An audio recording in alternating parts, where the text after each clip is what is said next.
What makes Seth's revelation so dangerous is its simplicity. Not dangerous because it threatens your well-being, but dangerous because it threatens everything you've been conditioned to believe. Dangerous to the structures that profit from your fear.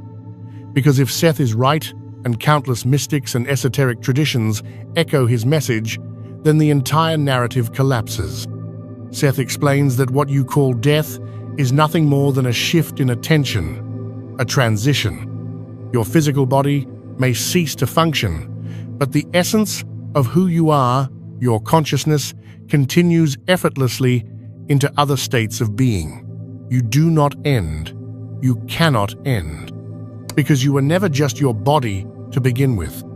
Imagine for a moment that your current life is a single frame in a much larger film. You identify with this frame because it's where your focus happens to be. But the film doesn't stop when you blink.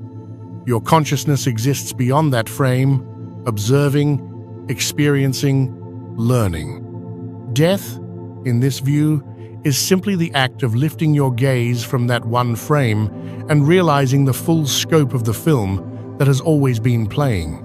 It is not a fall into nothingness. It is an expansion into everything. This idea is unsettling for those who built systems around your fear of death, because if death is not something to be feared, then their promises of salvation become irrelevant. Their warnings of damnation become meaningless. Their power evaporates. What Seth offers is not dogma, not a new system of control, but a dismantling of the entire structure.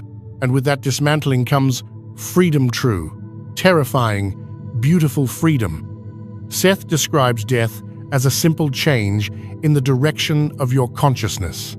Just as you shift focus while dreaming and waking, so too do you shift focus when leaving the physical world. Your identity remains intact. Your awareness continues. Your sense of self evolves. You don't become something else. You become more of yourself. Freed from the limitations of your physical senses, you gain access to aspects of reality that were always there, just outside your current perception. There is no void, no punishment, no nothingness. Only a deeper continuation of the creative process you are already part of. This perspective doesn't offer easy answers or comforting fantasies of harps and clouds.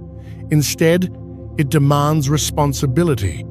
If your consciousness continues, if your awareness expands beyond this physical realm, then how you live now matters far more than you've been told.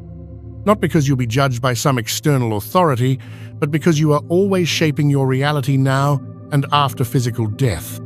Your thoughts, your beliefs, your expectations don't vanish with your final breath. They carry forward, influencing the nature of your post-physical experience. Seth emphasizes that consciousness is not passive. You are not at the mercy of some grand cosmic administrator deciding your fate after death. You are an active participant in your ongoing experience. Your beliefs serve as blueprints for what you encounter when you transition. Those who expect punishment often create it for themselves initially. Those who anticipate peace often find it. But eventually, all souls awaken to the larger truth that these early after-death experiences are projections of their own expectations, dissolving as their awareness expands. It's not a reward system. It's not a cosmic courtroom. It's far more intimate than that. You create your experience, as you always have, but now unshackled from physical constraints. Seth's banned interview makes one truth painfully clear. Your consciousness is eternal, and you have always been far more powerful than you were allowed to believe. And that is precisely why this knowledge was hidden.